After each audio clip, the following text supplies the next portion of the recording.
Hi, my name is Zach. I'm a young director at the Northern Film School. I've just finished my first short film. It's called Across Frontiers, based on a true story about my great-granddad in World War II. It's my first short film, and I didn't want anybody to answer to, so I decided to raise the money to make it myself, rather than asking a studio or film school, because then they'd have their own input, and I didn't want that. Basically, just finished it. Started writing it about a year ago. Took me ages to edit, and then even longer to do the visual effects, but it's all done now. We had our first premiere the other day in Hyde Park Picture House. Went really well. Now it's being submitted to film festivals, and I can't wait to hear which one it gets into. Tell me about how you made the film, like who's in it, what happens in it. I don't want to spoil it, but It's only going on my blog. but I mean for you. Tell me. So we made the film in a really kind of DIY, loose style. Like there's a lot of things that I don't care about, which people tell me I should, but then they see the finished film and they're like, oh yeah, you're right, you shouldn't have cared about that. And I'm like, yeah, because I don't know. I think I'm going to be a good director because my strength is knowing where to put my attention and where to not put it. Whereas a lot of young filmmakers tend to put their attention on the not important things. So people always forget, like, even though we're at a film school, the last thing people worry about is the story, and that's the most important thing. Everybody else is worried about making the film and making it look professional. Whereas I don't really care how professional it looks, I just want a good story.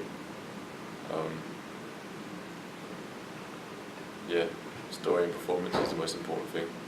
People tend to forget that. That's why a lot of student films are just, they look good, but they're not. There's nothing to them. Also, I see this film being a feature one day, so I wanted to use this as an example of how good it could be, what the story's like, and how it could be done cheaply. So then I could take that to a producer. So like, I made this for like $5,000. Could make a feature version for like 50 grand, and that's still nothing in film terms, but can be done. I just want to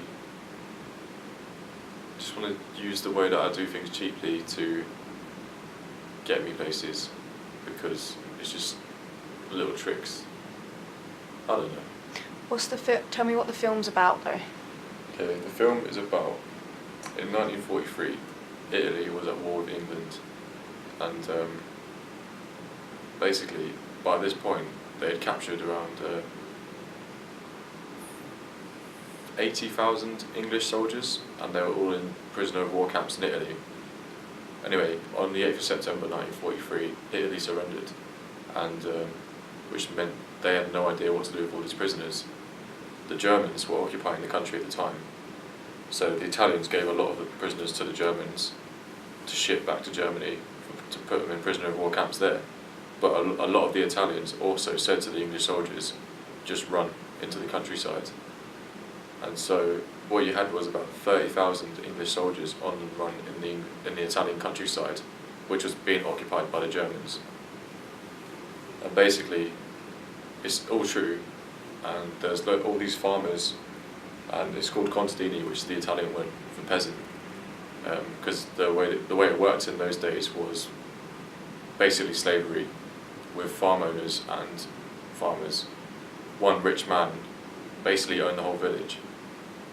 He's called, can't remember, but one rich man owned the whole village and had loads of people working for him, making him rich, but they just ate scraps. Anyway, the Germans said to them, if you can turn in an English soldier, they basically offered a lot of money, but they still didn't do it. Also, they said if anyone's found to be helping English soldiers, they'll be killed. So a lot of Italians were shot just for having hired an English soldier in their barn. And this basically went unrecognised because after World War II, Winston Churchill just slated the Italians and said they were all cowards because they had been at war with each other. So propaganda told us the Italians were cowards and stuff. But history hasn't really taught us about the heroic things that the Italian partisans did in the mountains and stuff, because we were enemies, so we're not going to learn about that. But I think this film's important because it's going to tell people something they don't know about Italy in World War II and what they did, and you know, it just goes to show how in war it doesn't have to be the soldiers that are the heroes. It can be a farmer,